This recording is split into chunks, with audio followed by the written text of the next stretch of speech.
Boa tarde, está no ar o noticiário Entre Telas. Com a pandemia é assim, de casa, que produzimos para vocês. O nosso compromisso é levar informações relevantes para além das telas. Eu sou Thaís Flores. Eu sou Carlos Gomes. E eu sou Luiz César. E vamos apresentar o programa feito por alunos da Faculdade Pinheiro Guimarães. É 100% jornalismo.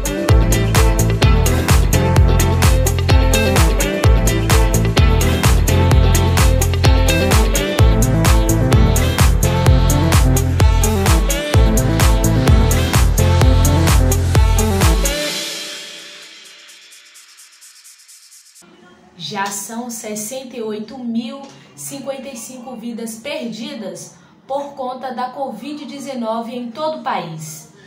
Os idosos estão entre os grupos de pessoas vulneráveis. Ademir do Espírito Santo acompanhou como está sendo a rotina destas pessoas em Madureira. Elga Pires, de 72 anos, é ex-enfermeira, já esteve no combate de várias doenças. Hoje, ela está do outro lado. Faz parte do grupo de vulneráveis. A ex-enfermeira mora sozinha e sabe os riscos que corre. Por isso, sempre que precisa sair, toma todos os cuidados. Eu vou ao banco, cuido das minhas finanças, eu faço compra, eu pago carnê e tudo que eu faço. Ninguém faz nada para mim. Uso máscara ao sair. Procuro não fazer parte de reuniões de muitas pessoas, vivo dentro de casa, tomo os meus remédios e procuro, dentro do possível, não me aborrecer. O Rio de Janeiro é o estado com maior parcela da população de idosos do Brasil, com 18,7% do total dos moradores, segundo dados da pesquisa de domicílios contínuos, o PNAD. A marca já superou os 3 milhões de habitantes.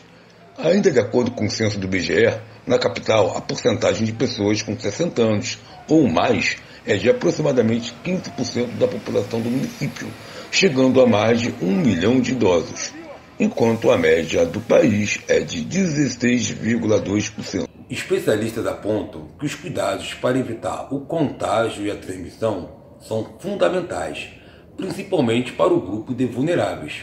A recomendação severa é manter todos os hábitos da quarentena, mesmo após a flexibilização do isolamento. É importante que as pessoas possam voltar a trabalhar, é importante que as pessoas possam voltar a circular, mas mantendo algumas observações, como, por exemplo, distanciamento, o uso correto da máscara, a troca correta dessa máscara, a boa higienização das mãos, seja com álcool a 70 ou com água e sabão, também funciona muito bem. Então, que a população, de forma alguma, confunda afrouxar com relaxar, tá? No sentido de você ter pouco caso em relação à tua saúde, né, individual e a saúde coletiva. O Mercadão de Madureira, famoso aqui no bairro, reabriu há pouco tempo. O receio era de aglomeração, como se viu nas imagens. Apesar das recomendações médicas, vimos poucas pessoas com máscaras e distanciamento necessário. Eu acordo e vou lavar minha mão com sabão, com sabonete. E quando sair, usar máscara. A orientação é para ficar em casa, mas isso não é privilégio de todos. Nós vamos exibir agora uma reportagem com o João Paulo Gonçalves. Era nesse ponto de ônibus que começava a minha rotina rumo ao trabalho. Acontece que, junto com a quarentena, muitas empresas de ônibus também reduziram o número de veículos nas ruas. Então, para não chegar atrasado no trabalho, automaticamente eu tenho que ir até o bairro vizinho. Vem comigo. Nessa caminhada, encontramos pessoas que também tentam se proteger. É o caso do Maurício. Eu fico com certo medo. A gente tem que correr atrás do ponto cada dia, né? Então, mas o negócio é estar protegido, né, cara? Sempre se proteger, um álcool na mão, a máscara, entendeu? Sempre estar se protegendo.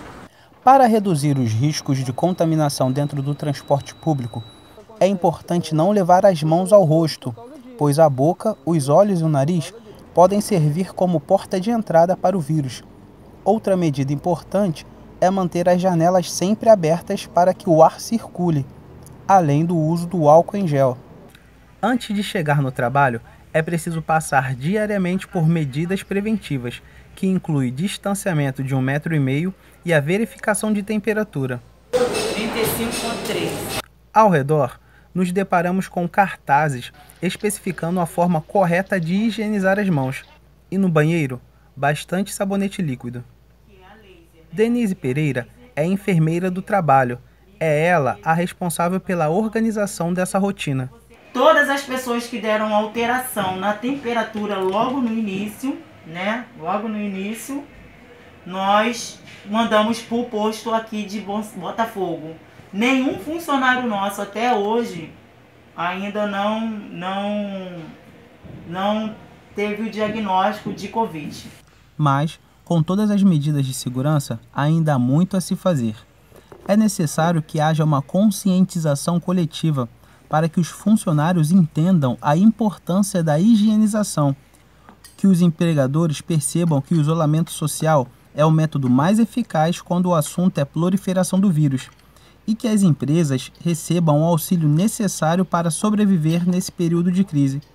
Enquanto o mundo inteiro passa por esse período de dificuldade, para nós que saímos às ruas todos os dias, só nos resta ter fé e torcer para que as coisas voltem ao normal. Com o avanço da pandemia do coronavírus, muitas empresas passaram a adotar o home office como medida de precaução. Carlos Gomes é assistente administrativo e conta um pouco como está sendo a rotina dele. Vamos dar uma olhada? Já são mais de 100 dias em home office. Esse é meu novo escritório, meio improvisado, junto com as minhas coisas pessoais. Aqui eu guardo as minhas coisas da faculdade, do trabalho, textos, e aqui as coisas de casa mesmo. A tendência que o isolamento impôs parece que vai ser estendida pelas empresas. É mais barato e rende um bom resultado para as organizações. De acordo com o estudo americano, 40,2% das empresas não trabalhavam com a modalidade antes da crise e vão adotá-la de forma definitiva quando esse período passar. Por outro lado, trabalhar em casa requer atenção redobrada e está disponível a qualquer momento do dia. Já pensou se em plena conferência a luz acaba? Além disso, trabalhar de casa exige um autocontrole e uma dose extra de disciplina. Disciplina para lidar com tentações, como a geladeira e a TV a 10 passos de distância, por exemplo. É importante ressaltar que o colaborador em home office tem os mesmos direitos trabalhistas garantidos pela CLT em relação aos colaboradores que estão trabalhando presencialmente. Apenas o vale-transporte foi retirado. Na pandemia, não só as empresas, mas também os funcionários tiveram que se reinventar.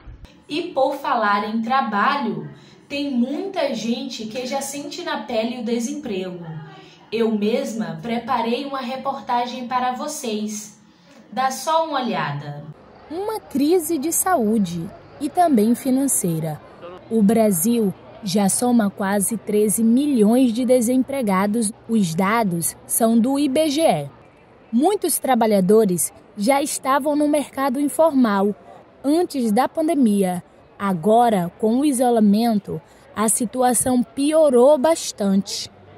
E como se proteger desse vírus e da falta de dinheiro? Essa é uma pergunta difícil, mas que muitos brasileiros querem saber a resposta. Enquanto não se encontra uma solução, o jeito é se agarrar no que aparecer no mercado, mesmo que não seja sua área de atuação.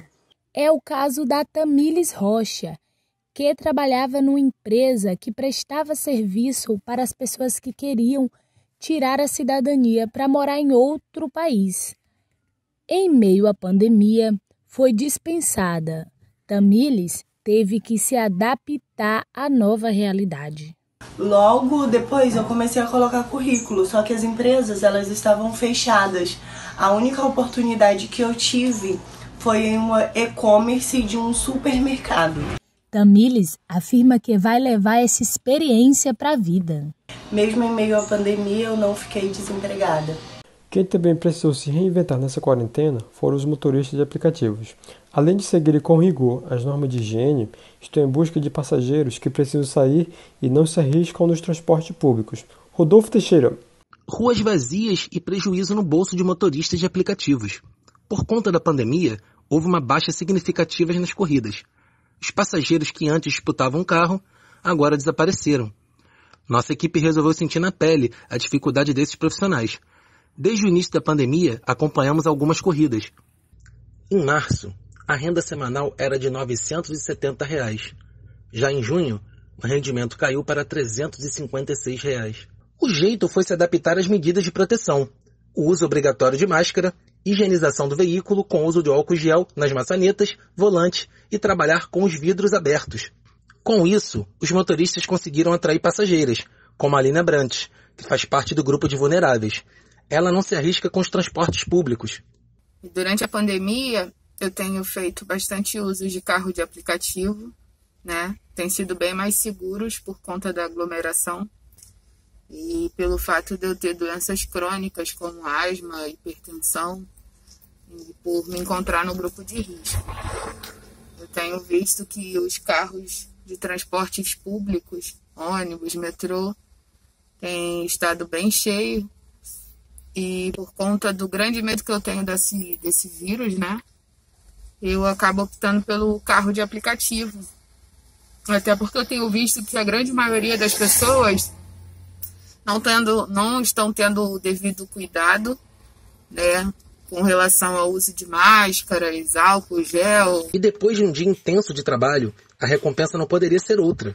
Um abraço de quem ainda não consegue compreender muito bem o que está acontecendo, mas já aprendeu a lição de se proteger. E agora a gente fala sobre a reabertura de serviços essenciais. Eu percorri o bairro de São Cristóvão, na zona norte da cidade do Rio. O governo já liberou a abertura de diversos estabelecimentos. Mas será que era a hora certa? Barbeiros, academias de ginástica e lotéricas estão entre os serviços considerados essenciais.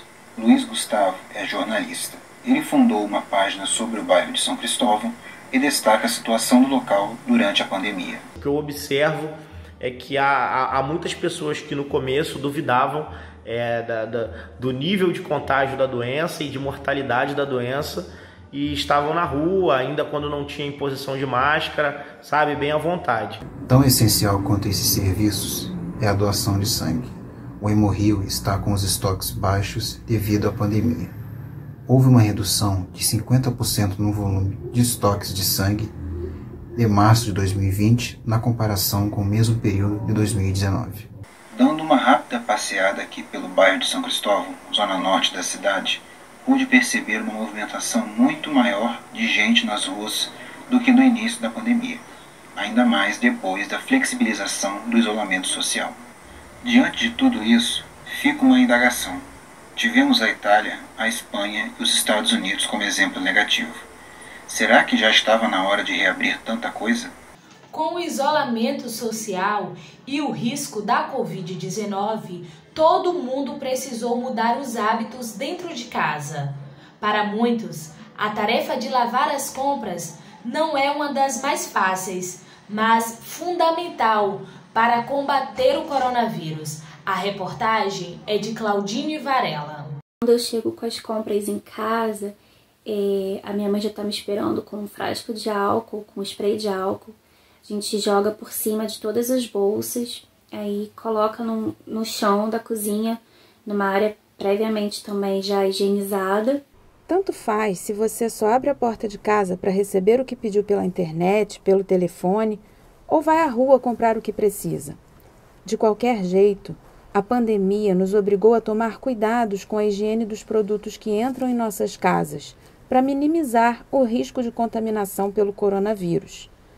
Como a Liliana continuou trabalhando fora de casa, ficou responsável pelas compras e sentiu bastante diferença na volta do mercado. A gente chegava, deixava tudo num canto e depois guardava com calma. No dia seguinte, não tinha muita pressa e agora a gente evita que esse produto fique exposto. E será que todos nós estamos fazendo corretamente essa higiene em casa? Doutora Lilian, que produtos devemos usar nessa higienização? Podemos usar o álcool, fica fácil quando se tem essa bombinha de um outro produto qualquer, pode-se colocar e passar a aspergir o álcool através da bombinha, o bom e velho sabão em barra, sabões líquidos e água sanitária. São nossos velhos conhecidos, todo mundo tem em casa e dá conta perfeitamente da higienização. Ovos, por exemplo, só devem ser lavados na hora de usá-los, porque possuem uma membrana protetora. Mas e os outros produtos alimentícios? Os legumes, as verduras, além de serem lavadas normalmente na água, você deve deixar numa solução de água com água sanitária. Já os produtos de mercado que vêm embalados principalmente em sacos plásticos, como farinha, arroz, feijão, açúcar, sal, esses você pode colocar diretamente debaixo da água, né? Debaixo de uma bica e lavar bem com água e sabão. Aqueles que não podem ser lavados, como biscoitos, esses sim você pode usar o próprio álcool, o álcool 70. Lembrando, inclusive, das caixas de remédio, que devem ser higienizadas antes de manipuladas. E não só quem compra precisou se adaptar à nova realidade. Quem produz e faz entregas, como a Helena, também precisa ter esses cuidados. Tanto o cuscuz quanto a batida, antes de tudo, higienizar bem o potinho que ele vai ser colocado, o cuscuz, e as garrafinhas, que eu vou colocar também o líquido da batida. Higienizar bastante com água, sabão, e depois de feita a batida e colocada nas garrafas e o cuscuz dentro do potinho, eu também passo em álcool gel depois. Mas o momento da entrega também é importante. Eu vou de carro e, por medida de segurança, eu deixo na portaria. Vou de máscara, os produtos estão dentro de um saco, já é higienizado, deixo na portaria e nem subo. Eu não sei se depois da pandemia a gente vai conseguir manter toda essa rotina de higienização, mas eu acredito que por um longo tempo a gente tente fazer, né? Talvez não lavar tudo, cada coisinha, mas jogar o álcool por cima dos produtos de uma forma mais rápida. Quando você faz esse processo, não é só o coronavírus que a gente está evitando, são várias coisas. Então, acho que o que puder ser mantido é interessante. E não custa nada reforçar a palavra de quem está de frente no combate ao coronavírus. Não devemos deixar de limpar nada. E para manter a saúde emocional durante o isolamento, muita gente tem buscado alternativas para criar uma rotina. A dança e a arte estão entre as atividades prediletas. Porque pode auxiliar no controle de sentimentos que foram trazidos ou foram exacerbados pela quarentena. Sentimentos de ansiedade, sentimento de perda de controle, sentimento de uma incerteza do futuro, uma dificuldade de adaptação. Eu sempre pratiquei exercícios físicos desde criança e por isso, quando houve essa pandemia, eu só me organizei dentro de casa, dentro da minha rotina, para continuar fazendo, porque eu já fazia musculação, treinamento de força há muito tempo. Quase 4 meses de isolamento social, 1/3 de ano. Depois de tanto tempo, conseguimos colocar em prática antigos projetos que íamos deixando para depois.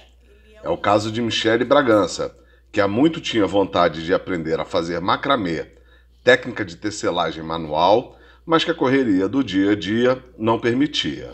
Acabava adiando muito por falta de tempo. Nesse período de isolamento, eu resolvi ir para as redes sociais e procurar vídeos ensinando a fazer essa técnica. A yoga também tem um bom resultado para a saúde, bem-estar, redução de estresse e autoconhecimento. É uma prática que vem sendo feita por muita gente com o acompanhamento de aulas online disponíveis em diversas plataformas, como o Instagram. É o caso da jornalista Eugênia Rodrigues, que não tinha pensado nessa possibilidade até o início da pandemia, mas viu nos exercícios uma forma de se sentir melhor. A gente já sente o corpo mais alongado, a respiração melhor, mais consciente. A gente fica bem relaxado depois da prática, uma sensação bem gostosa. E até o meu probleminha do braço eu tô sentindo que ele está sendo resolvido. Eu realmente recomendo para todo mundo. Por hora, técnicas como essas ajudam a diminuir a angústia durante a pandemia. Enquanto isso, o mundo tenta descobrir a vacina para combater a Covid-19. Para se manter vivo, o vírus necessita de um hospedeiro, que somos nós. É por isso que devemos, sempre que possível, nos mantermos em casa, mesmo que os governos afrouxem a recomendação pelo isolamento. Então, o que nós temos ainda é o imprevisível, ainda é o não saber. Ângela, por exemplo, junta duas paixões, a ginástica e o samba, ritmo que embala os seus exercícios. É muito valioso para mim porque é parte da minha organização, da minha estruturação psíquica. Em casa eu faço todos os dias, eu tenho levado mais ou menos 2 horas fazendo os meus exercícios diariamente. Olha só, Elsa se perdeu. E durante a quarentena também existe solidariedade. As adoções de animais de rua aumentaram. Vitória Telhado conta uma história inusitada para a gente. Quem poderia imaginar uma cena dessas? Um cão lambendo um gato. Mas a dona de Gig Mate conta que nem sempre foi assim. O Gig é um cachorro muito agitado. A dificuldade dele estava sendo em aceitar a presença do gato, porque é ele que manda no espaço. Então, demoramos 2 meses para conseguir juntar os dois. A princípio o Mate chegou aqui e ficou num quarto isolado e a gente fazia revezamento. Botava o gato para passear lá fora, prendia o cachorro dentro de casa. Estava complicado e aí a gente achou melhor pegar opinião com um especialista, né? Entramos em contato com um adestrador e hoje eles são bem parceiros, assim, aonde um tá, o outro tá atrás. Mas para a surpresa da Renata, essa adoção acabou ficando um pouco mais complicada. O Mate veio pra gente com uma ferida na pata e aí precisamos levar ao veterinário, uma ferida que não estava cicatrizando.